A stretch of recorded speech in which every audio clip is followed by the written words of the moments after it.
Good afternoon, everyone. Thank you again for joining the Give Miami-Dade Top Digital Media Strategies webinar. We're going to go ahead and get started. I just do want to make a few intros before we get started. First of all, my name is Roshni Neslage, and I'm the Communications Associate here at the Miami Foundation. And I'm joined with Matthew Beatty. He's the Senior Director of Communications at the Miami Foundation. Together, we're here to walk you through our top digital media strategies for Give Miami-Dade, and to provide you not only with this webinar, but with a few hands-on training sessions in person that we have as well. If you do have any questions as we're going through this training session, you can type them in the right-hand portion of your screen. You'll see a box that says questions. Type those in and we will either answer them directly or we'll ask them toward the end of the webinar so that everybody in the audience can hear. In addition, after this webinar, if you do have any questions, feel free to contact us at info@miamifoundation.org. Our team is here, we're happy to help, and we're fielding that email regularly, so we will answer any questions that you send us. In addition, we'll also have a recording of this webinar and we'll post it to our YouTube channel either by today or tomorrow. So you can look for that on the Nonprofit Toolkit. So before we get started, I do just want to briefly talk about Give Miami-Dade in general. As you know, Give Miami-Dade this year is November 15th. So for those of you who have participated in the past, you probably know that we have saved the date not only for this year's Thursday before Thanksgiving, but for every Thursday before Thanksgiving from now until the end of time. So plan on joining us this year, but also next year and in future years as well. And I do just want to make sure that you're all aware of the Nonprofit Toolkit. So if you're joining us now, you've probably found your way to the Nonprofit Toolkit or have a colleague or friend who has as well.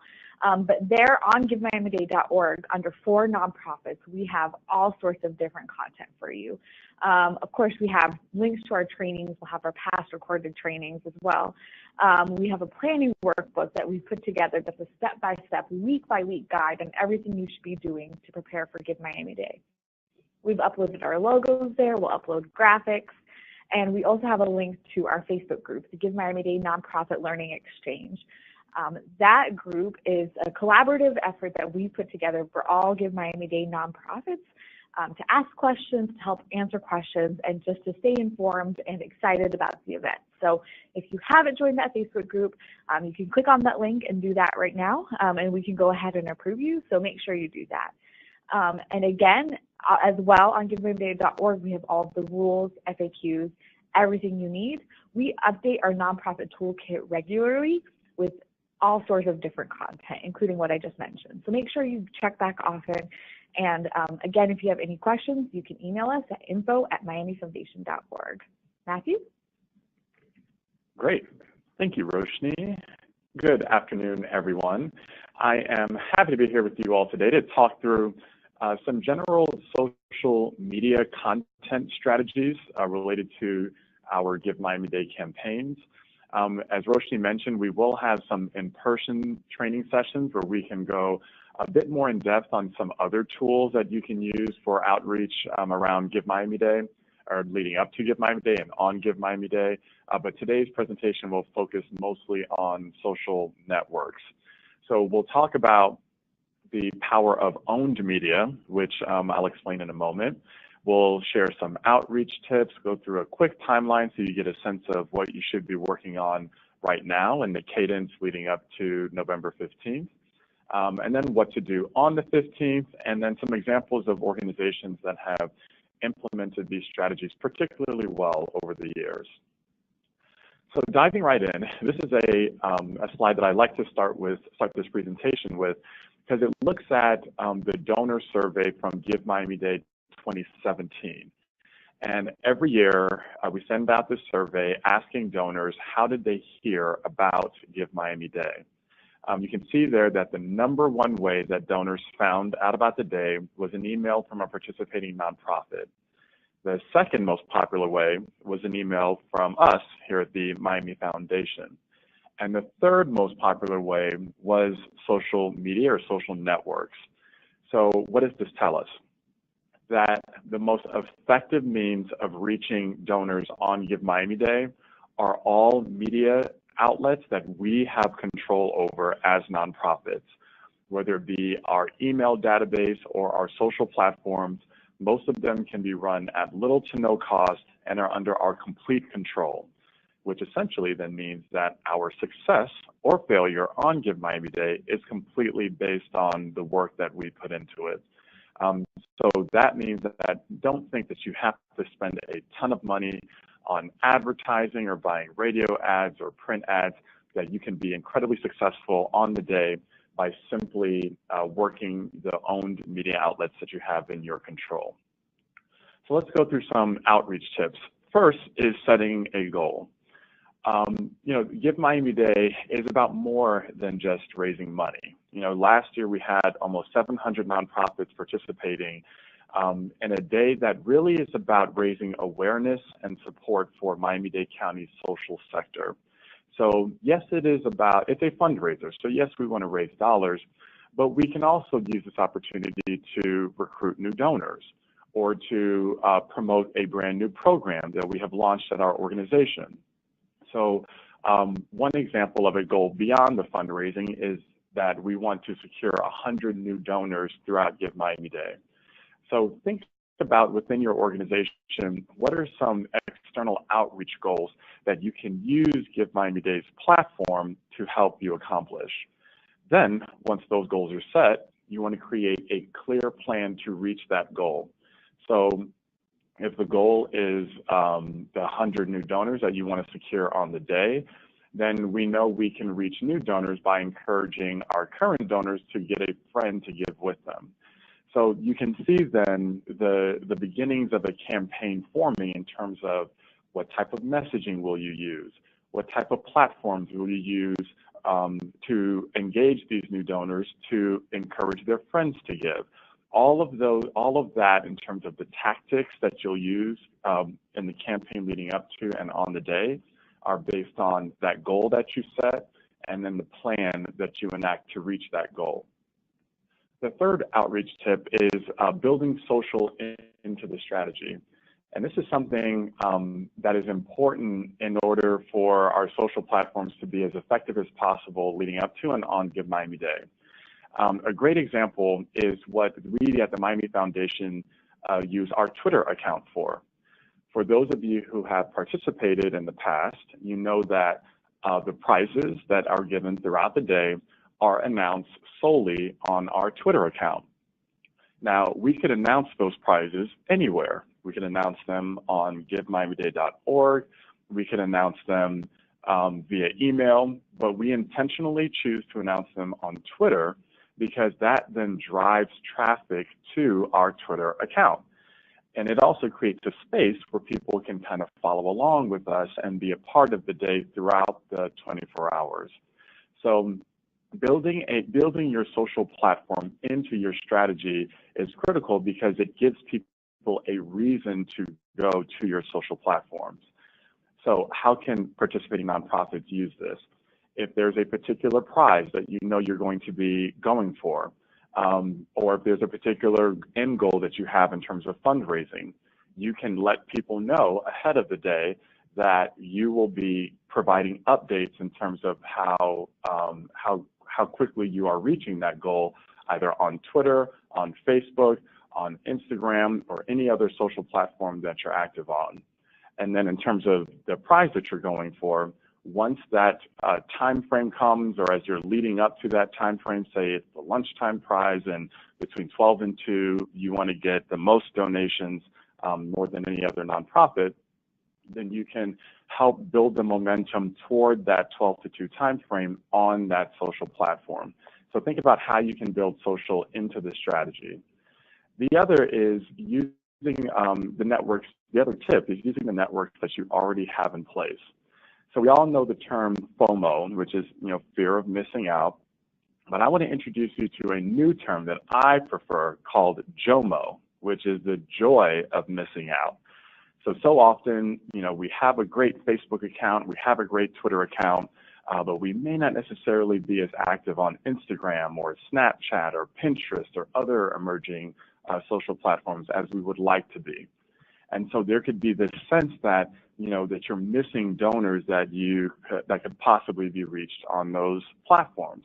But the truth is that if you have a really engaged following on Facebook, and you may not have an active Twitter account, you may not have an active Instagram account, I always suggest that organizations work the accounts and work the social platforms that you already have in place and find joy in missing out and doubling down on the platforms that you're already using, because you don't necessarily want to spend a lot of time trying to build up a following and create a strategy for a whole separate platform.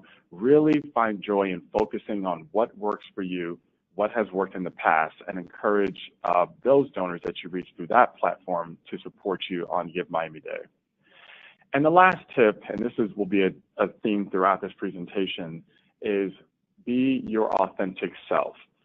There will be over 650 nonprofits participating on Give Miami-Dade. You want to stand out by being who you have always been as an organization. And I intentionally use the identifier who because your brand is like a person. You know, it has a certain look and feel and voice and color scheme. The only way that your donors are going to recognize your nonprofit's campaign is if you remain authentic to that brand that you have already built. So now's not the time to experiment with a brand new look and feel or new messaging necessarily. You really want to double down on what has worked and what has encouraged your donors or convinced your donors to support you, so that they can easily find you on the day and they recognize your campaign amongst all the other campaigns that nonprofits are running on Give Miami-Dade. So next, more outreach tips. Ambassadors. These are important because, you know, there's an authenticity to you as an organization sharing about your brand, but when a third party or when someone else provides their stamp of approval on the work and programming that you are running, that goes even further with potential donors. So your ambassadors are folks that are likely already in your universe that are extremely engaged, extremely activated, or may themselves have, you know, really good, strong, robust followings on their personal social platforms that you then identify and can arm them with information and content to share with their networks. And I'll give you an example. We have a former board member here named Marlon Hill, who's a very well-known figure in Greater Miami, sits on several boards, very active in the community. He has, because of all of his activity, he talks about it regularly on his social platforms. So he has an incredibly engaged following on Twitter, Facebook, even Instagram. And so leading up to Give Miami-Dade, I start working with him personally to give him content and graphics and give him insider tips. Like when the prize pool list is released, I send that to him because he sends all of that information and all that content out to his network. So by activating him as an ambassador, I get access to that network. So think about who in your universe are these social ambassadors. Are they board members? Are they volunteers? Are they staff members who may be particularly active on a social platform? Try to map those folks out and then start pushing them specific content related to your campaign and packaging it so that they then can send it out. All of that is what helps reinforce your campaign because folks will see it not just coming from your account, but they'll see third-party individuals sharing it as well, which just reinforces the authenticity of the campaign. Next, make it real. And this is important because, you know, so often in nonprofit work, we can kind of deal in broad swaths, and we can kind of talk about how we're addressing a cause or addressing an issue, but not really get into the nitty-gritty detail of how a donor's dollars are going to work. Give Miami-Dade is about making any level of donor feel empowered. And so it's not just donors giving $1,000, $5,000, $10,000, $20,000, but it's also that donor giving you that $25, $50, $100 gift. they have to feel that they're having just as much of an impact as that $10,000, $20,000 donor. And so you do that by explaining to them very clearly and succinctly how that $25 is going to go to work. So who will that donation help? What exactly will it do? Where's the evidence of the work that you are doing and what it's accomplishing and how it's changing the community? With that $25, how many more people are you able to feed? How many more students can come through your program? How many more people can you serve? Or how many more gift packages can you send out? All of that specificity helps a donor feel valued and helps them come in at whatever level they feel comfortable, but still feel like they're making a difference. So yes, you do want to still talk about the broad swath and supporting the cause. And, you're not like, say you're a food bank, you're not just talking about, feeding people, you're talking about eradicating hunger. And yes, that kind of 30,000-foot messaging is important, but you don't want to miss how each dollar translates to the work of your organization. So if you are that food bank, how many more cans will you be able to buy? How many more families will you be able to feed because someone gave you that $50? Run all of those numbers and then incorporate that messaging into your campaign so people know that they're making an impact. Next, make it shareable. This is a tip that's pretty easy to explain because all you have to do is really think about yourself. When you go on Facebook or when you go on Twitter or Instagram, what is it that encourages you to click? When you see an article from the New York Times, what is it about a particular title that encourages you to click? Or when you see a video from the Miami Herald, why do you engage with that post? What makes you click like? What makes you react or engage or leave a comment? Likely it's because it's multimedia. You're seeing an image or you're seeing a video or something that resonates with you. Or there's a title or a headline that invites you to learn more or piques your curiosity about something that you care about. Think about all of those reasons why you engage with social content on your platforms and then embed them into the posts that you are creating for your Give Miami-Dade campaign. So you want to be able to cut through, the noise. There's a lot of people using social platforms right now, particularly as we head towards the November election, to get the word out about causes and issues. What is it that will resonate with the donors that care about your issue? Again, going back to that food bank example, people who want to give to a food bank likely also care about worldwide hunger, and they care about the latest coverage or the latest news coverage on that particular issue. Using that content and using that type of language that you see in those kinds of headlines will help people click and engage with your content, which eventually that engagement drives people to give. Next, make it personal. Again, you want to make sure that your content reflects your authentic brand. And I'll share some examples later on in the presentation of organizations that have done this. But don't think that just because, when you see a kitten or a puppy on Facebook, that because it's cute and engaging, that is all that you need to share in order to get someone to click on your content. That may not necessarily resonate with your audience.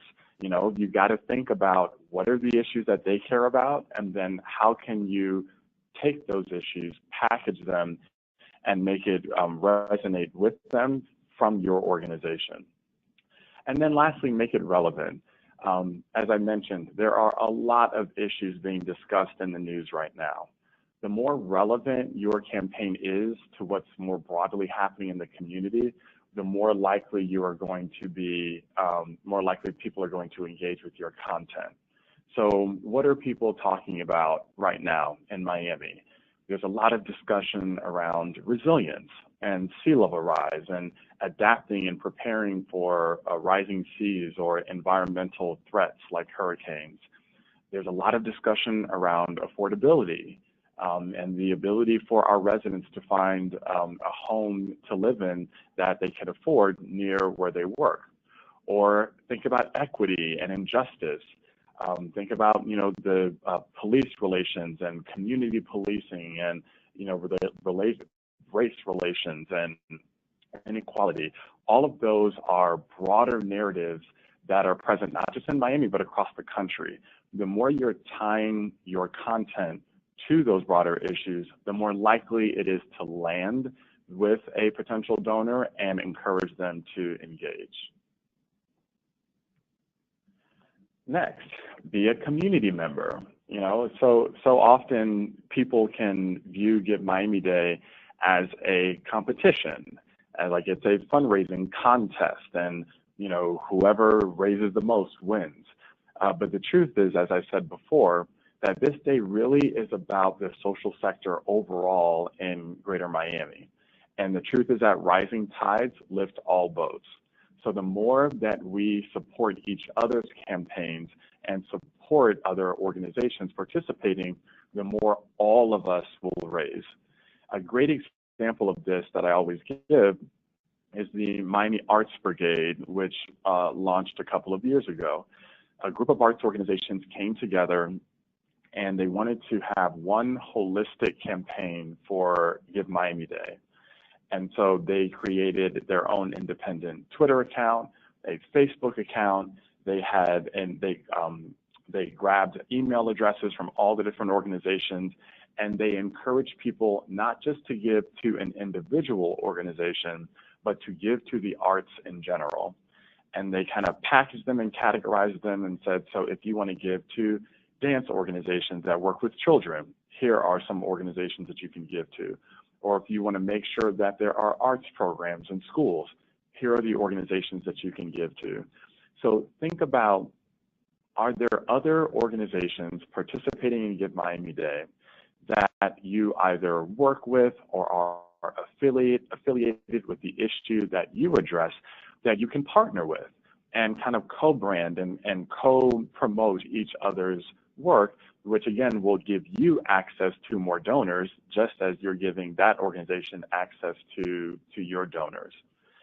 So again, going back to that food bank example, if there are food manufacturers that you're working with, or if that you could potentially partner with, or say there are other organizations that work in that food security space, whether they be, job training organizations that provide wraparound services that include giving access to fresh food to families that may be in marginalized neighborhoods or in tough financial situations. Think about where those intersections are in your work, and then reach out to those organizations and see if some co-branding makes sense.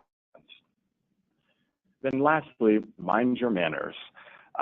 We hear from donors a lot after Give Miami-Dade about the influx of the number of emails that they receive and about just the sheer amount of information and content being pushed to them by nonprofits participating on the day. We want to reach donors, absolutely, but we don't want to spam them. We don't want to annoy them, because all that's going to do is cause them to unsubscribe from our email list and unfollow us on Twitter and Facebook. So rather than spamming them and just saying, give now, give now, give now, support our organization, think about how to engage them on issues that they care about, more so than asking them to give. I'll give a quick example. Last year, for our 50th anniversary, the Miami Foundation created a theme for the year that encouraged people to share their Miami story.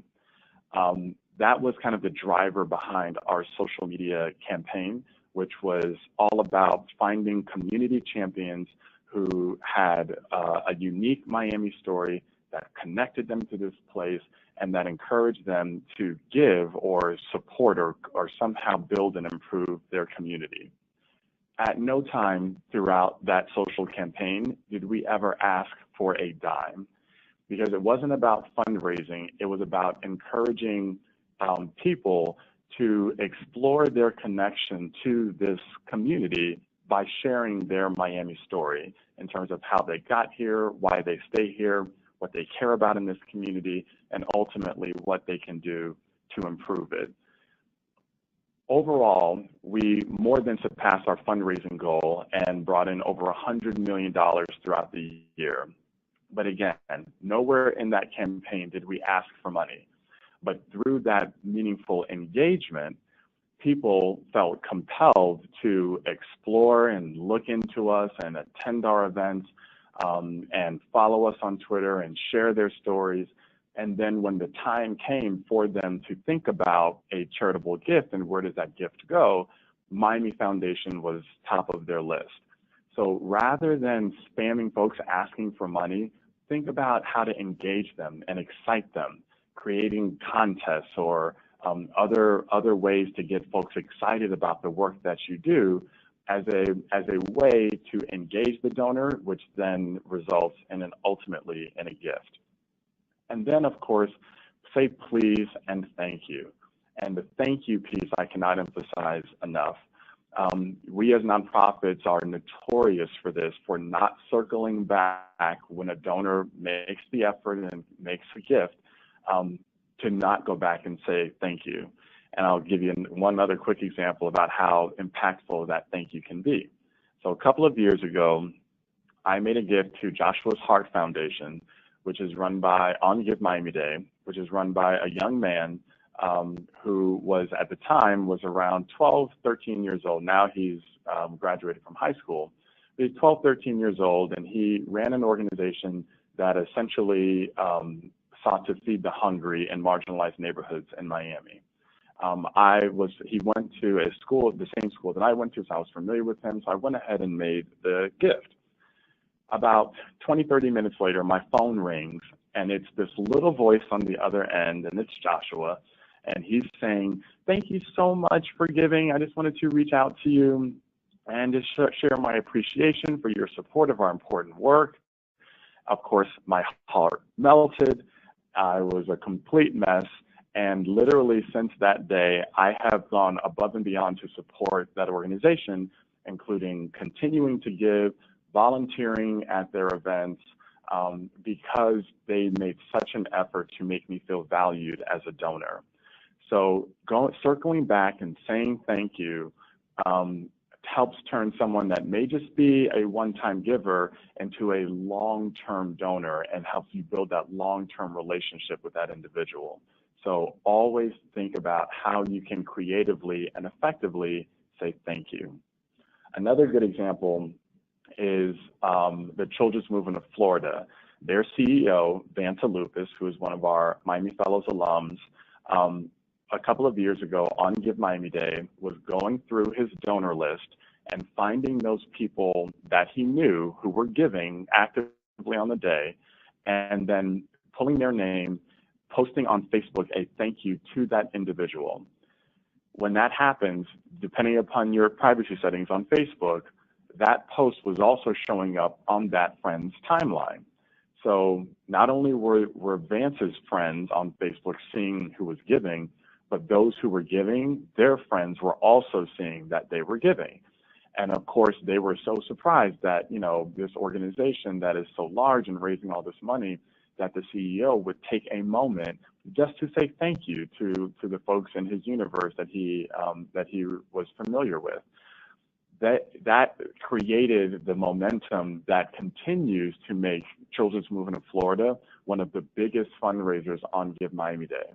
So never underestimate a creative way to say thank you on your social platforms. So now talking about timeline.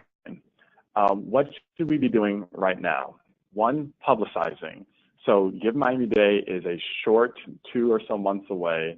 So start thinking about, again, what is going to be the focus of your campaign, and start sending out those save the dates.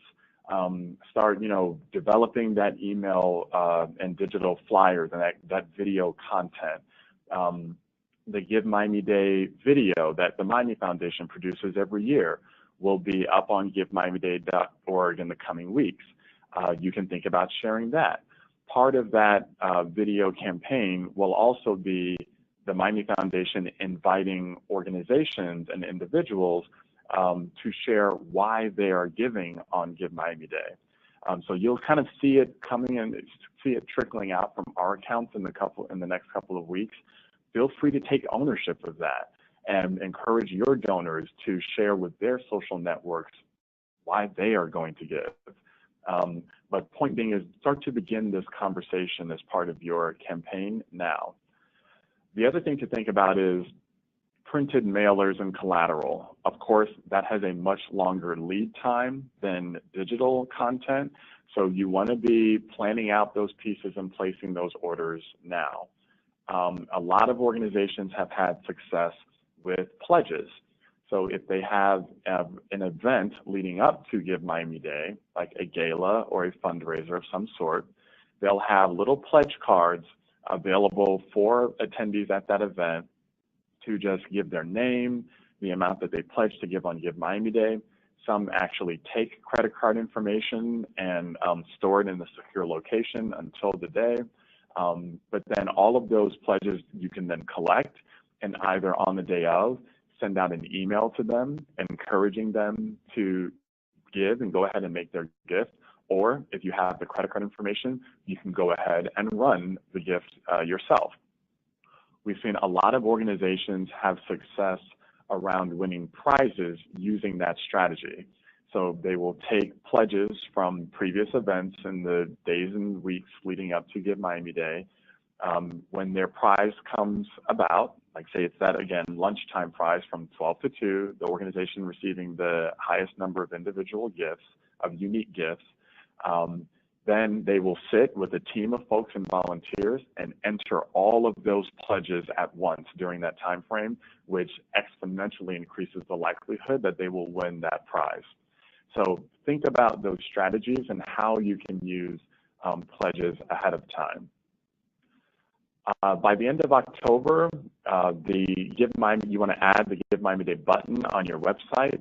As Roshni mentioned, on the nonprofit toolkit, there's a bunch of graphics and collateral that you can use and adapt to whatever you would want your campaign to look like. So feel free to use those. Start using the hashtag and retweeting other people's content, because again, it's all about building that momentum toward that day.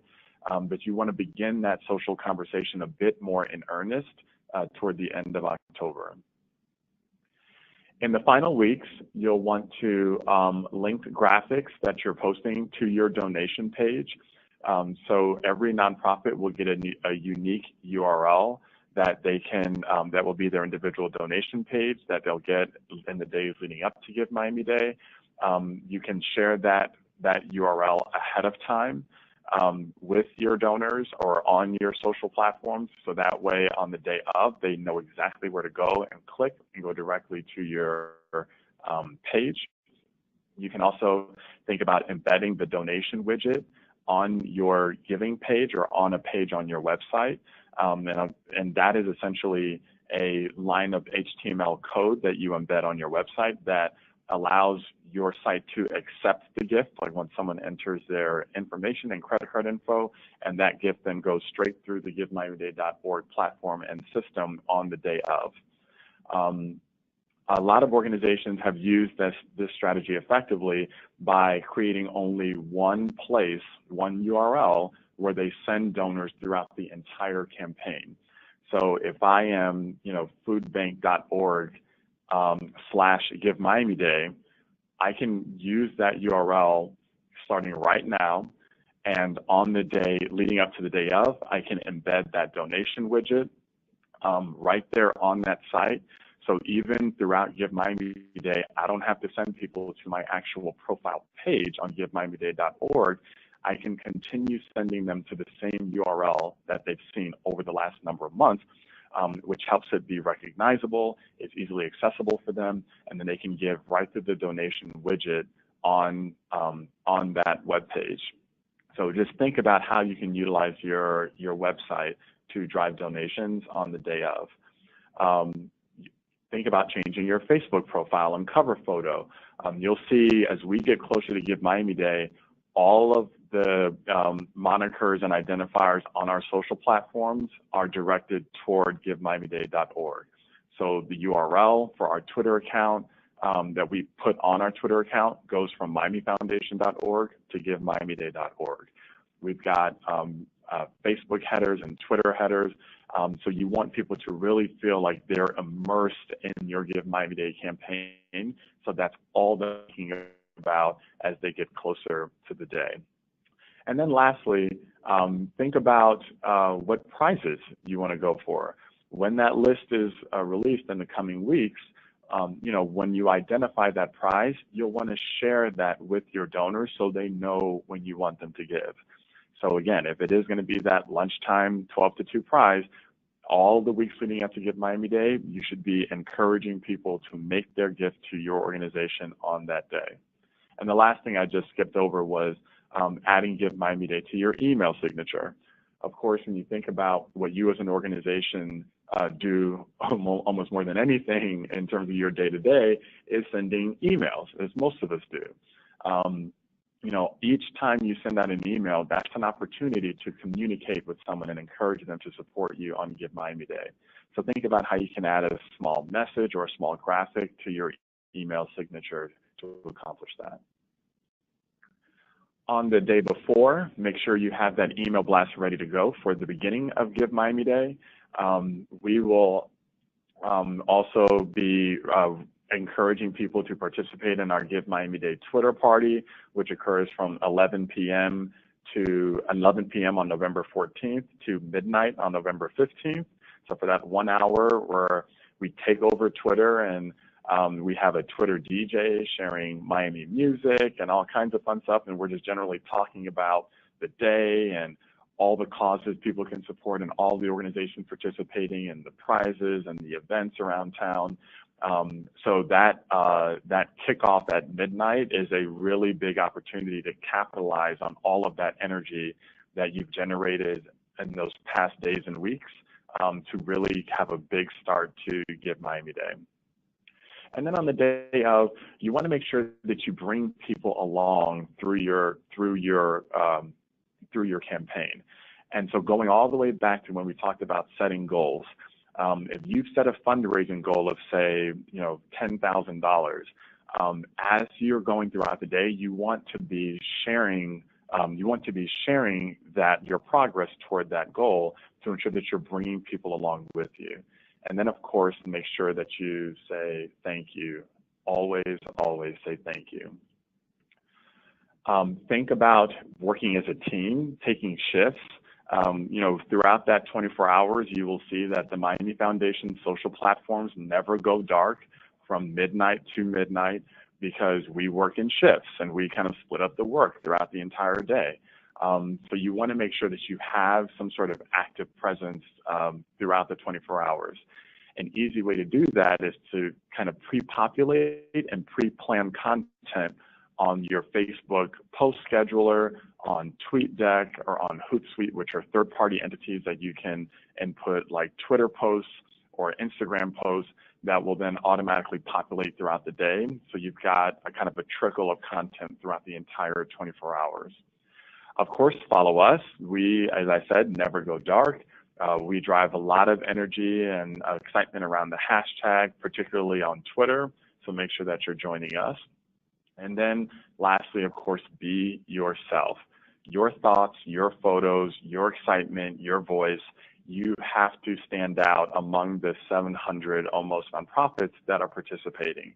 And you only do that by being authentic to who you are as an organization. So I'll just share a couple of quick examples and then we'll open it up for questions. First, this is an example from Give Miami-Dade 2016. A graphic from Fairchild Tropical Garden. And they created this kind of palm-o-meter, which helps people follow their progress toward their fundraising goal throughout the day. And I remember seeing this even 2 years later so clearly because their donors continued to share this graphic throughout the whole day.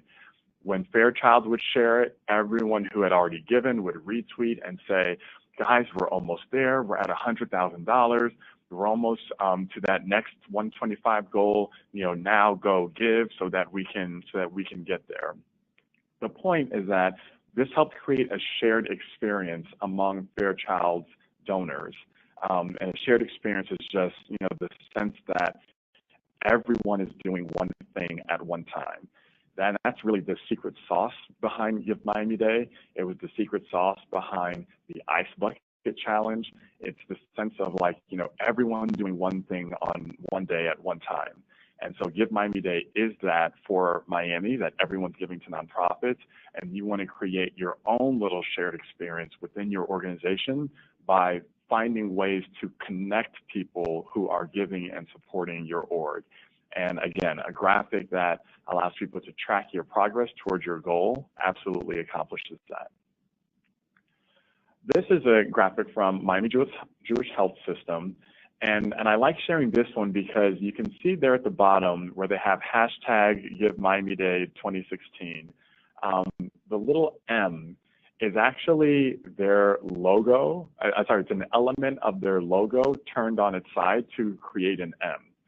So essentially, they have embedded their own brand in the Give Miami-Dade branding, which again helps them stand out among their donors, because even as people are sharing Give Miami-Dade content and images, when they see that unique M that they recognize as Miami Jewish Health System's logo, then that helps them identify and say, oh, yes, I meant to give to them, or, oh, yes, I love their work. I remember going to their gala, and I remember hearing what an impact they make in Miami, and so I want to support them. So again, this is just a great example of how an organization can take this campaign and really make it unique and special to themselves. Along those same lines, this is a campaign from Susan G. Komen. You can see there some of the imagery that we've used in previous Give Miami-Dade branding, but you can see it's all in pink. So again, thinking about how to take the graphical elements and make them your own. Here, of course, pink, the color associated with breast cancer awareness, is the perfect shade that helps people, one, identify what this organization does, but two, also helps them connect it to the broader Give Miami-Dade campaign. So again, they feel like they're part of that shared experience across Miami. This is a great example from a few years ago from History Miami that really speaks to knowing your audience. So this was an email that they sent out, and you can see there's a picture, a black and white photo, and the title is The Spirit of Miami Giving. And essentially the narrative went on to say, it talked about the history of philanthropy and charitable giving in Miami, and that it wasn't something that was new, but that had been going on for generations. What was unique about this email is that the written portion of it was actually pretty lengthy. Now, most people think, you've got to keep text pretty short because no one reads anymore. Just maybe a quick blurb, but have a really engaging photo. But History Miami really understood that their audience is an audience that still wants to read and learn. And it may skew a little bit older, a little bit more educated, where that's the way in which they want to consume content. So just because another organization has, flashy photos with full of color and graphics and all sorts of, elements going on, that may not necessarily resonate with your audience. So you want to double down on what has worked for you, just as History Miami has done here, through their personal, unique knowledge of their audience. This was a good example from the Miami Police Athletic League. They actually had a dance contest on Facebook Live that involved break dancers from the community. And so, this was, again, of course, it was incredibly engaging because you can see it's, police officers dancing in uniform, which will, of course, get likes and clicks and engagement. But it also connected to a broader narrative of police relations with the community. which of course is something that is being talked about a lot right now across the U.S. So you can see there that, you know, they had 1.5 thousand likes and retweets and engagement and tons of shares and comments, all because not just was it like kind of a kitschy piece of content, but it connected and spoke to a broader topic or issue that people care about a lot right now.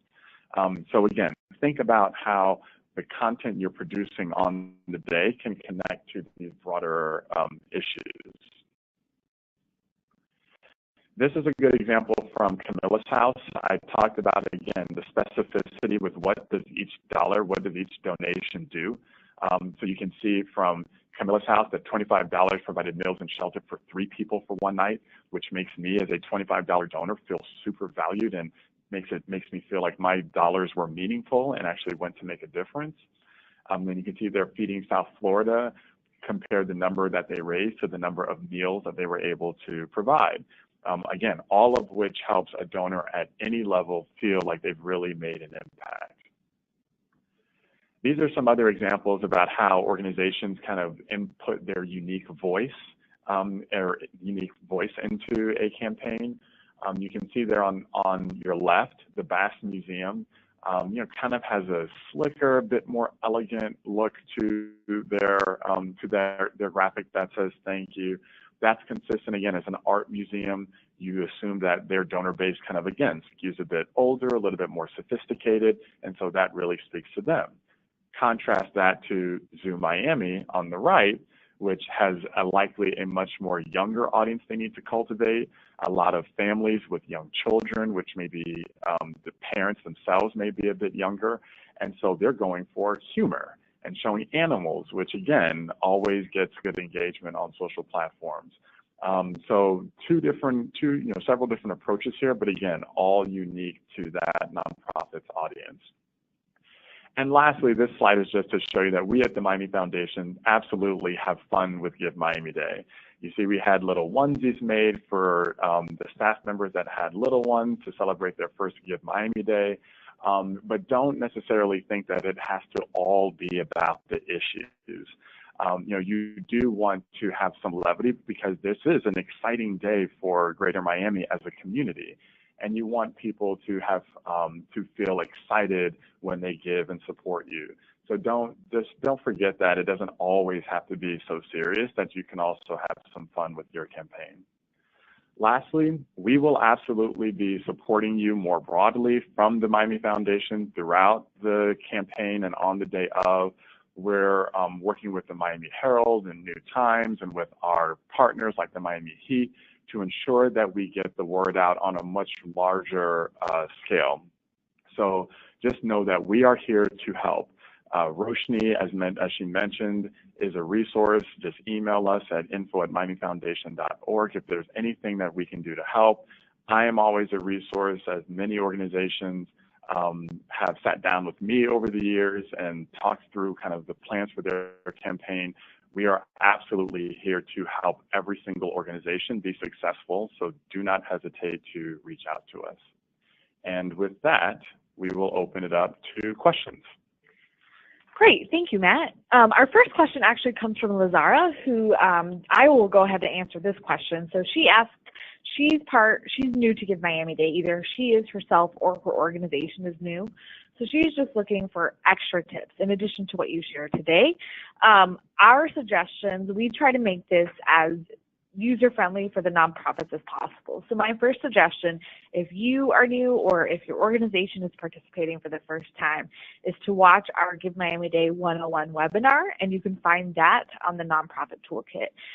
In a little bit, I'll jump to a slide where we show all of our upcoming trainings, so make sure you join us for all of those, and one of those includes our nonprofit panel, where we actually have outstanding nonprofits who have participated in the past share their insider tips. So if you're looking for extra help, those are great resources, and in addition to that, we have office hours. So I just want to make sure you're all aware of those, and those are on the Nonprofit Toolkit, and we'll talk about those at the end.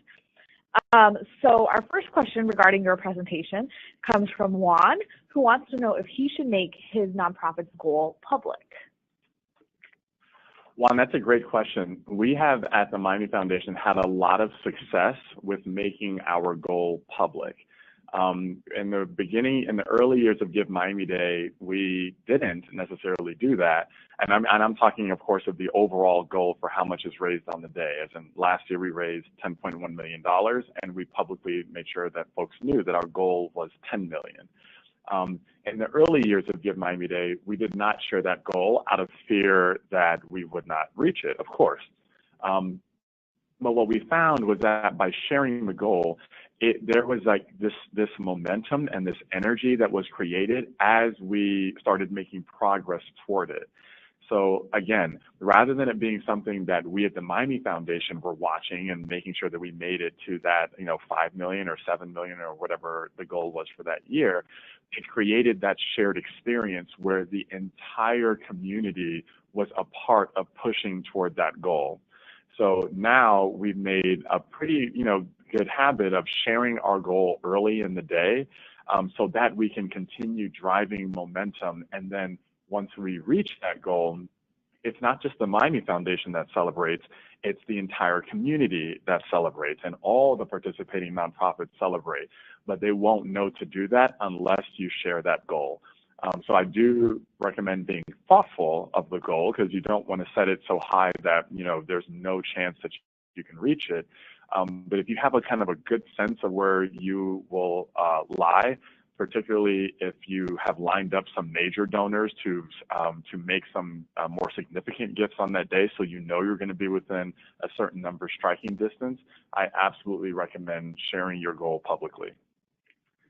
Great. Our next question comes from Tyler, who wants to just have some more information about the widget you mentioned and how that works.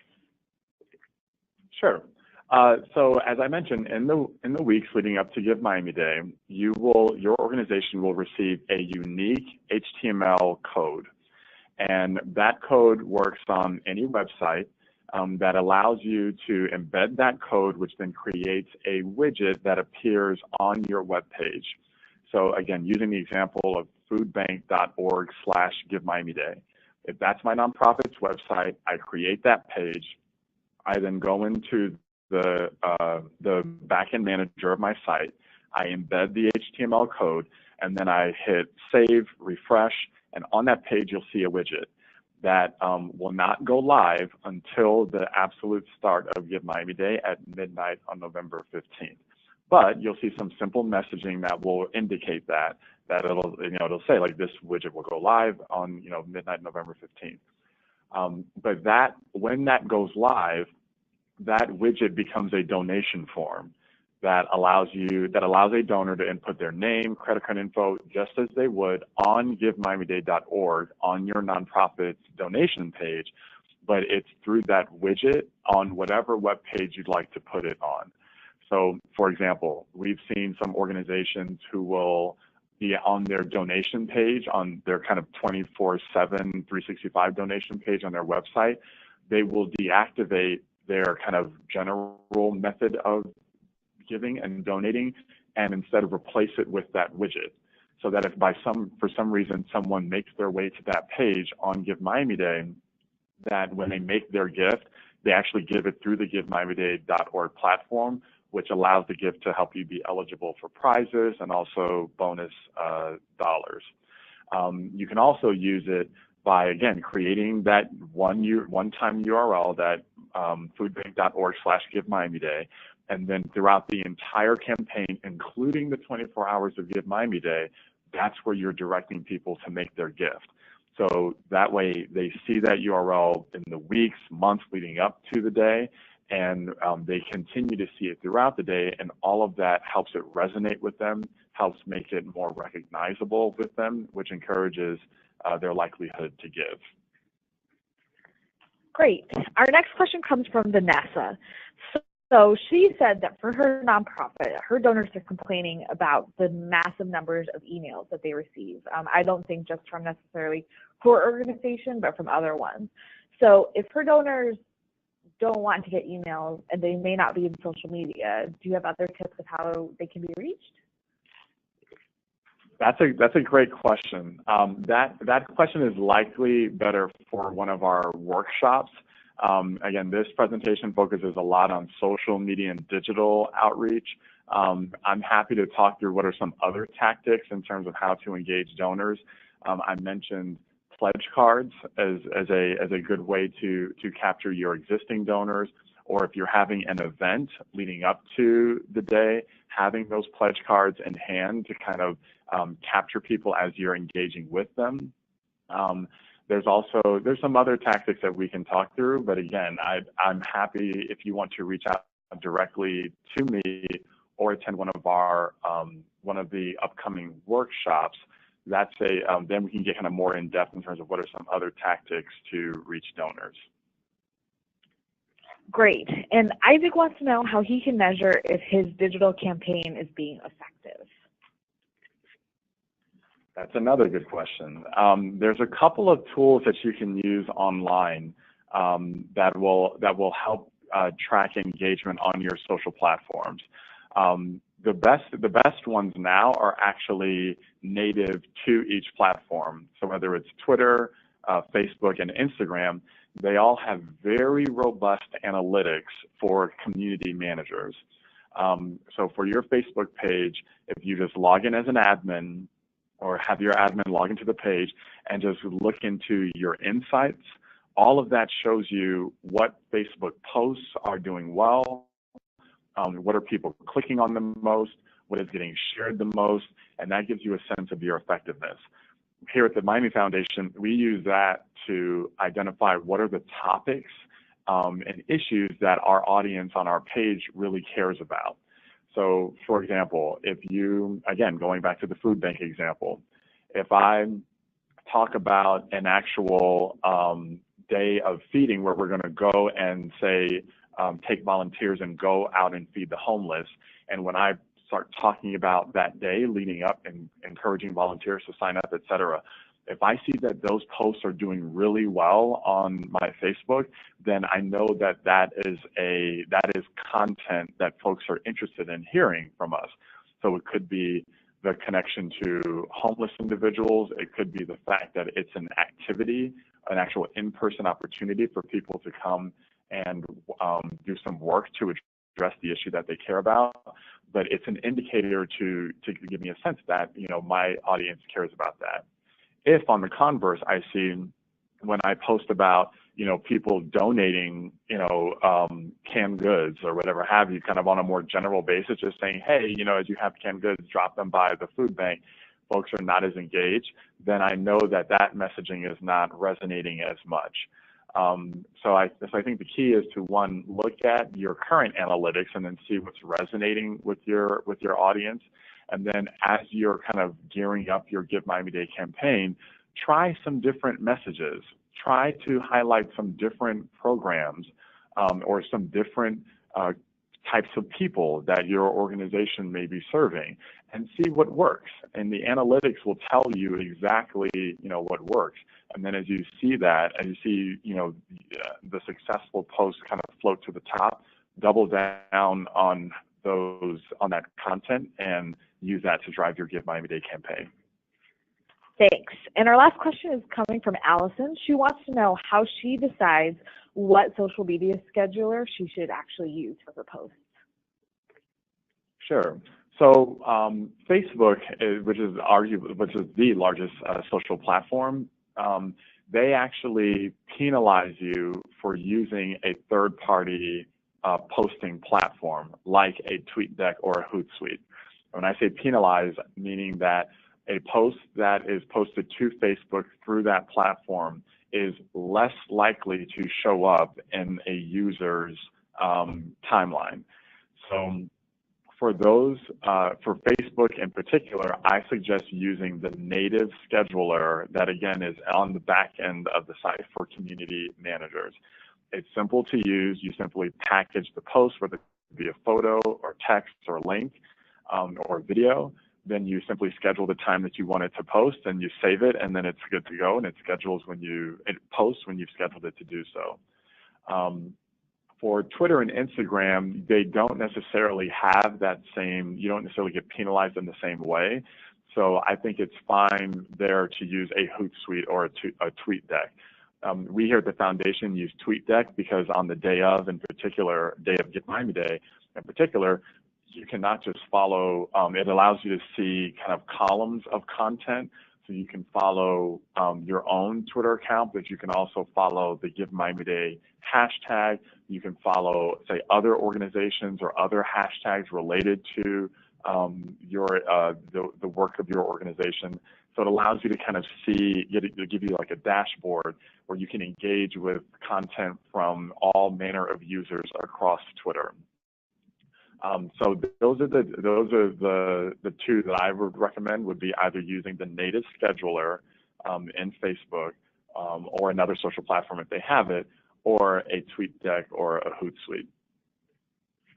Thanks, Matt. And again, that's all the time we have right now for questions, but if you do have any questions coming up over the course of between now and Give Miami-Dade, our team again is here to help. So you can always email us at info@miamifoundation.org or give us a call. Before I get to a couple more just closing points I want to make, I do want to take a moment to thank our donors. So as Matt mentioned, we have the bonus pool, we also have prize pool and match minutes. Those are all supported by some very generous sponsors that we have. Our team, beginning in January, starts to fundraise for Give Miami-Dade. So these are the sponsors we have lined up right now. We update givemiamidade.org on a regular basis with additional sponsors, so keep an eye out on that. We, of course, make sure to thank them, but we would love it if you thank them as well. The upcoming trainings we have, so I mentioned those a few minutes ago. First of all, we do have office hours that are going on every week. So if you go to the Nonprofit Toolkit on givemiamidade.org, you can schedule time to sit down with a member of our staff. In addition, we do have one more webinar coming up. It's a training on the website where you can actually hear from our website technology partner, Kindia, also known as GiveGab now, and they'll sit down and talk you through everything you need to know about givemiamidade.org for the event. In addition, we also have a few more in-person trainings. So our upcoming communications trainings are this Thursday. We'll repeat this webinar, but in person, and then right after that, we'll have an in-depth advanced workshop, which is what Matt mentioned, to talk more about additional strategies and to workshop your own ideas. So those are both happening on September 27th as well as October 4th at various locations throughout the county. And finally, we have our peer learning panel where we're showcasing a few nonprofits who have succeeded at Give Miami-Dade in the past. You'll have a chance to hear what they have to say and also ask them some questions. And just some important dates for you to know. So first of all, the registration deadline is October 15th. Again, you start your registration on givemiamidade.org, but any questions you have, we're manning our emails all the time, every single day of the week. So please feel free to ask us questions there. After your profile is approved, you'll have a few days to be able to actually edit your profile for givemiamidade.org. The deadline for that is November 5th. We'll send out your links, so the specific URL and the link to the widget that Matthew mentioned, hopefully that following week, and then Give Miami-Dade is November 15th, and you will receive the funds you raise on Give Miami-Dade by December 31st. And again, I just want to make sure to thank all of you for joining us. A recording of this webinar will be posted to the Nonprofit Toolkit either later today or first thing tomorrow. So if you want to rewatch it, if you have any additional questions, you can start there. And thank you for joining us. Have a great day, everyone.